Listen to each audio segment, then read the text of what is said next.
Welcome back. आगे बढ़ते हैं अपने सेगमेंट की जानिब पर। आज हम बात करेंगे हाइव्स के बारे में, जो कि एक आम स्किन का मसला है जो दुनिया में तकरीबन 20% लोगों को ज़िंदगी में कभी ना कभी ज़रूर होता है।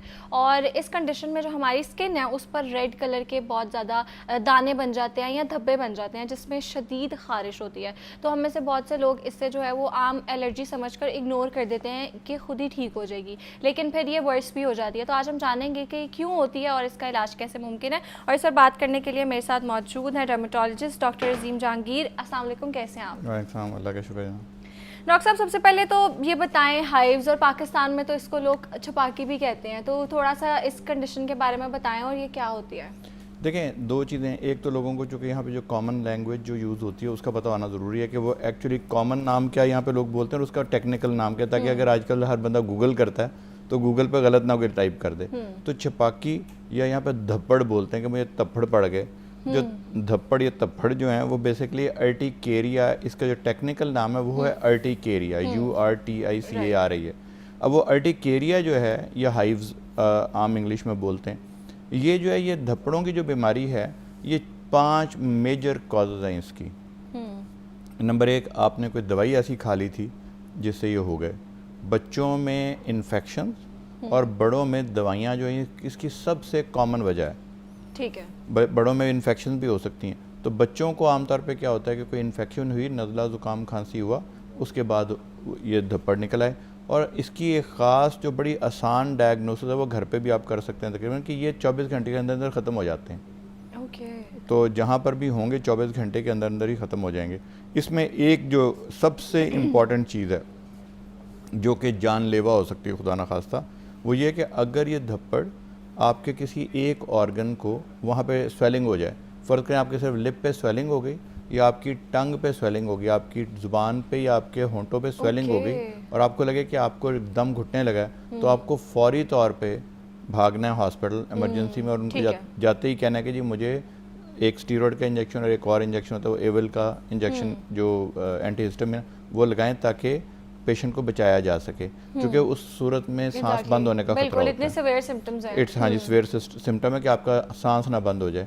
इसके अलावा ये इतनी ख़तरनाक बीमारी नहीं है। तो डॉक्टर होते हुए हम क्या करते हैं, हम 5-4 जो बड़ी मेजर चीज़ें हैं उसके लिए कुछ ब्लड टेस्ट करवाते हैं कि कोई इन्फेक्शन तो नहीं है।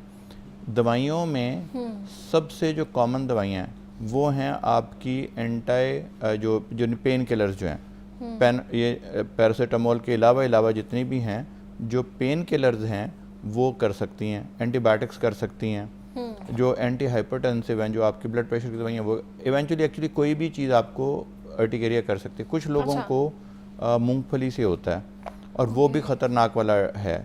ठीक है। अच्छा, पीनट से तो देखा भी है, वो अक्सर खा लेते हैं ना, उसके बाद उनको ऐसे लगता है उनका सांस बंद हो रहा है, उनको बहुत ज़्यादा इचिंग हो रही है। उनको नहीं खानी चाहिए, लेकिन वो बहुत कम लोग हैं। ज़्यादातर लोगों को जो वक्ती तौर पे होता है और वो चंद महीने से चंद साल तक भी चल सकता है।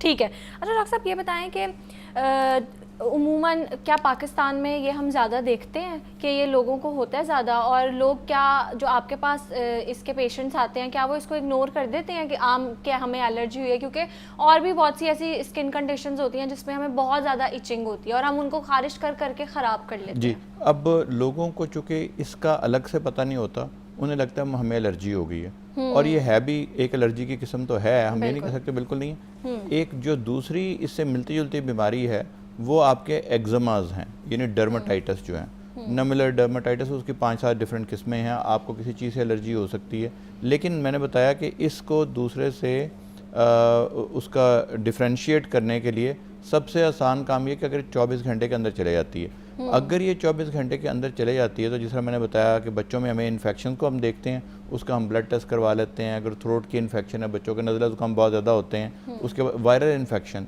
बच्चों को, चूँकि अक्सर आपने देखा होगा कि हर कोई 2-4 महीने के बाद नज़ला ज़ुकाम खांसी हो जाता है, उसके बाद भी बच्चों को हो जाता है। बड़ों में मसला ये है कि बड़ों में इन्फेक्शन भी हो सकती हैं, और इन्फेक्शन काफ़ी दफ़ा बहुत हल्की सी इन्फेक्शन होती है। फॉर एग्जांपल आपने देखा होगा लोगों को मसूड़ों में हल्की सी इन्फेक्शन हो गई और वो अक्सर रहती है। साइनोसाइटिस, साइनस इन्फेक्शन जो है वो हो जाती है। पेट में हमारे यहाँ एच पाइलोराई और इस तरह बहुत सारे बैक्टीरिया जो कि पेट में क्रॉनिक इन्फेक्शन थोड़ी थोड़ी चलती रहती है। पाँव की उंगली के दरमियान इन्फेक्शन हो जाती है। कोई भी इन्फेक्शन जो है उसके बाद भी हो सकता है, इन्फेक्शन ठीक भी हो जाए उसके बाद भी हो सकता है। अक्सर लोगों को होता है कि नई दवाई को शुरू कर दी। जब कोई नई दवाई शुरू करते हैं वो बहुत सारी दवाइयों से हो सकती है, यानी तकरीबन इवेंचुअली हर दवाई तकरीबन कर सकती है, लेकिन वो बहुत कम करती हैं। पेन किलर्स, ब्लड प्रेशर की दवाइयाँ और एंटीबायोटिक्स ये टॉप के कंटेंडर्स में आती हैं जो कि ये कॉज कर सकती हैं। उस सूरत में आपने टेम्पोरल रिलेशनशिप देखना है कि कब आपने दवाई शुरू की थी और कब आपको धप्पड़ होने शुरू हुए। तो जब भी कभी धप्पड़ देखें कि उससे पहले आप बीमार तो नहीं हुए थे, कोई नज़ला जुकाम खांसी तो नहीं था और कोई नई दवाई तो नहीं शुरू की। अगर ये दो चीज़ें हम रूल आउट कर लें, हमें पता चल जाए किसी दवाई से नहीं हुआ, कोई दवाई खा ही नहीं रहा पेशेंट, या किसी इन्फेक्शन भी नहीं पेशेंट को हुई, फिर हम जो रेयर डिजीज़ हैं जिसमें ऑटो इम्यून डिजीज़ आती हैं, ऐसी बीमारियां जो कि आपको इस तरह रोमेटॉइड आर्थराइटिस है, लूपस है, जो कि आपके मुख्तलिफ बॉडी के, और कुछ ऐसी बीमारियां हैं जो कि आपके थायराइड को भी ख़राब करती हैं और आपको अर्टिकेरिया भी करती हैं। कुछ ऐसी बीमारियां जो आपके जोड़ों को भी ख़राब करती हैं और ये आपको धप्पड़ भी निकाल देती हैं। कुछ ऐसी बीमारियां जो कि आपके नर्वस सिस्टम को, या यानी ऑटो इम्यून डिजीज जो आपकी अपनी बॉडी ने आपकी अपनी बॉडी के ख़िलाफ़ होगी, उसके लिए हमें टेस्ट करने पड़ते हैं। और आखिरी जो हमें थोड़ा सा ख़तरा और वो बहुत कम होता है, इसलिए ये नहीं चाहिए कि मैं ये चूँकि कह रहा हूँ तो आप परेशान हो जाएं लोग जिनको है, कि अल्लाह ना करे, अल्लाह ने काफ़ी, अगर ये तमाम चीज़ें हम रूल आउट कर लें और बहुत अरसे तक पेशेंट ठीक ना हो, फिर हमें कैंसर्स के बारे में थोड़ी सी वो करना पड़ता है कि जो देखें पाकिस्तान में ना एक बहुत आसान काम है और जो लोग अफोर्ड भी कर सकते हैं वो भी नहीं करवाते। उसको हम कहते हैं कैंसर स्क्रीनिंग। हर जो एज में, ख़ास तौर पे इवन ख़वातीन में तो हम बड़ी जल्दी शुरू कर देते हैं, इस तरह मेमोग्राम शुरू कर देते हैं कि ब्रेस्ट कैंसर की स्क्रीनिंग के लिए, पैप स्मीयर जो है वो शुरू कर देते हैं जो कि आपके जो यूट्रस के कैंसर के लिए, मर्दों में, औरतों में चेस्ट एक्सरे हम कभी करवा लेते हैं। तो ये कोलोनोस्कोपी यानी आपकी आंत का मुआयना कर सकते हैं, एक ख़ास 50 साल को एक दफ़ा ज़रूर करवाना चाहिए।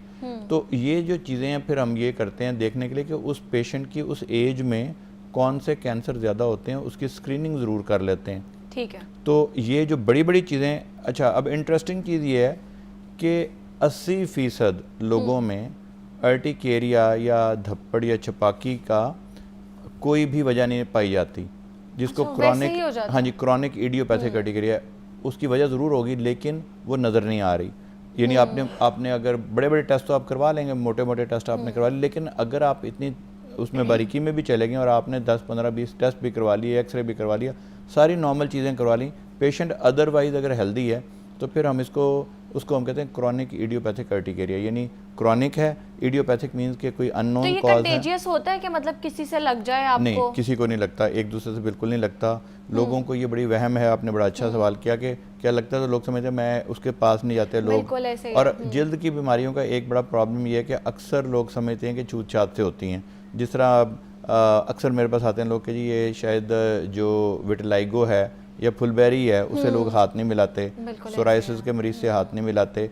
तो जल्द की बीमारियां बहुत ज़्यादा ऐसी हैं जो कि नहीं लगती, यानी कम बीमारियां जो लगती हैं, ज़्यादा बीमारियां जो जल्द की नहीं लगती। जिस तरह स्केबीज है वो लग जाती है, अगर किसी को इन्फेक्शन आप उसे हाथ में लाएंगे तो आपको भी लग सकती है। लेकिन जो ये बीमारी है अर्टिकेरिया, धप्पड़ जो है, ये बिल्कुल एक दूसरे से नहीं लगती। ठीक है। अच्छा डॉक्टर साहब ये बताएं, अर्टिकेरिया की हम बात करें कि अक्सर ये भी लोग कहते हैं, ये भी देखने में आया कि पानी से जो है इसके सिम्टम्स वर्स हो जाते हैं या नहाने से वर्स हो जाते हैं, वो क्यों होते हैं? अच्छा, अब इसकी आगे बहुत सारी किस्में हैं अर्टिकेरिया की। जो मैंने बड़ी वाली किस्म तो बता दी। कुछ लोग हैं जो ही एक्सरसाइज करनी शुरू करेंगे या जो ही गुस्से में आएंगे या एक्साइटमेंट में आएंगे, उनको अर्टिकेरिया हो जाएगा।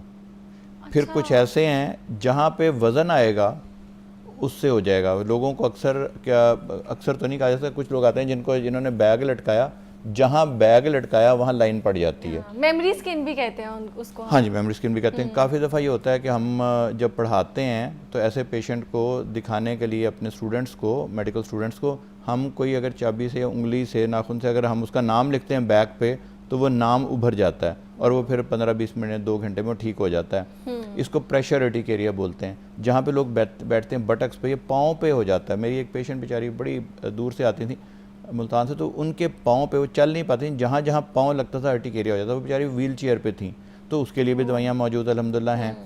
इसी तरह धूप से अर्टिकेरिया हो जाता है। लोग जब धूप में जाते हैं वहाँ अर्टिकेरिया होता है। फिर जो है कोल्ड अर्टिकेरिया हो जाता है। अच्छा, एक जो आपने बताया कि कुछ लोग हैं जब पानी डलता है जिल्द पे, जहाँ जहाँ पानी पड़ेगा जी, वहाँ पे धप्पड़ निकल आते हैं। तो ये तमाम मुख्तलिफ किस्में हैं धब्बड़ों की ठीक है, या अर्टिकेरिया की। ठीक है डॉक्टर साहब, ये बताया जैसे आपने बताया कि ये उमूमन इतना डेंजरस नहीं होता, जिसको हम कहें ना कि बहुत ज़्यादा कोई कोई सिम्टम्स होते हैं जो इसके डेंजरस होते हैं। तो कौन से ऐसे सिम्टम्स हैं जब आप अपनी बॉडी में देखें तो आपको बिल्कुल इग्नोर नहीं करने चाहिए और फ़ौरन हॉस्पिटल जाना चाहिए? अगर तो अर्टिकेरिया आपको हो रहा है तो उसको इग्नोर नहीं करना चाहिए, क्योंकि अर्टिकेरिया को हमने देखना ये है कि कोई अंडरलाइंग कॉज की ये सिम्टम तो नहीं है, यानी बीमारी और है लेकिन आपको अर्टिकेरिया होने लग गया है, तो इसको इग्नोर तो बिल्कुल भी नहीं करना चाहिए।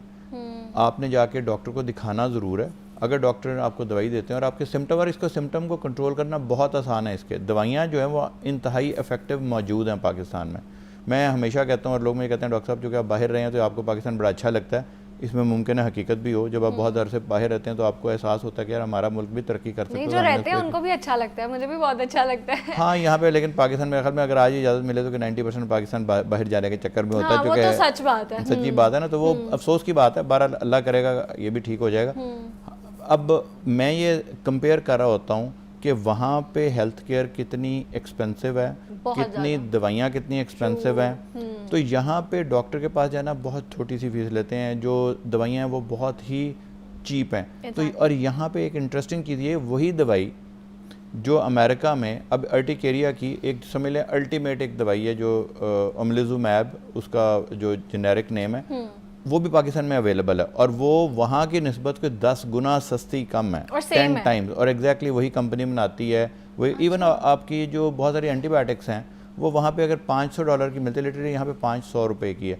तो यहाँ पे अल्लाह का शुक्र, जब हम बहुत सारे नाशुक्र लोग हैं, हम अपने मुल्क का भी कोई शुक्र तो नहीं अदा करते, लेकिन यहाँ पे इस कदर अच्छी दवाइयाँ इस कदर सस्ती मौजूद हैं कि इसका इलाज अर्टिकेरिया का ना करवाना ज़्यादती होगी। चूँकि आपको लोग बड़े अनकंफर्टेबल होते हैं कि सारा दिन खारिश होती है, धप्पड़ निकल आते हैं, बच्चे बड़े अनकंफर्टेबल होते हैं, तो कम से कम ये देख लेना ज़रूरी है कि अर्टिकेरिया की कोई सीरियस कॉज या कोई सीरियस बीमारी का ये एक सिम्टम तो नहीं है।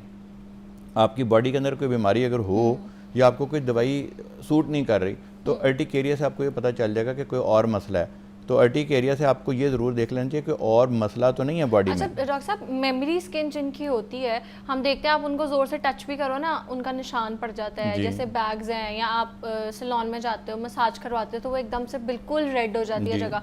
क्या ये भी सिम्टम अर्टिकेरिया का है? ये अर्टिकेरिया की एक किस्म है, इसको डर्मेटोग्राफिक अर्टिकेरिया बोलते हैं, डर्मेटोग्राफिज्म बोलते हैं। जहाँ पे और इसके डायग्नोज करने का भी एक तरीका ये है कि जब पेशेंट आता है तो हम कोई टंग डिप्रेसर लेके या कोई की से या कोई ऐसी चीज़ जो कि बहुत ज़्यादा तेज़ तो ना हो, लेकिन उसका हम निशान इवन जिस नाखून से लोगों कहते हैं जहाँ मैंने खारिश की वहीं पे एक लाइन पड़ जाती है और वो उभरी हुई होती है।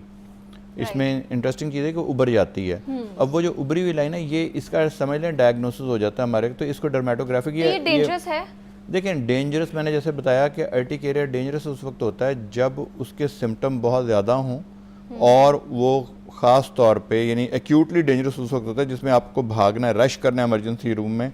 वो उस वक्त है जब ये आपके ज़ुबान या आपके होंठ सूजने लग जाएं और आपको बहुत ज़्यादा सांस का मसला होना का ख़तरा हो। अच्छा, एक और चीज़ है जिसको हम कहते हैं एंजियोएडिमा, वो इससे मिलती जुलती चीज़ है।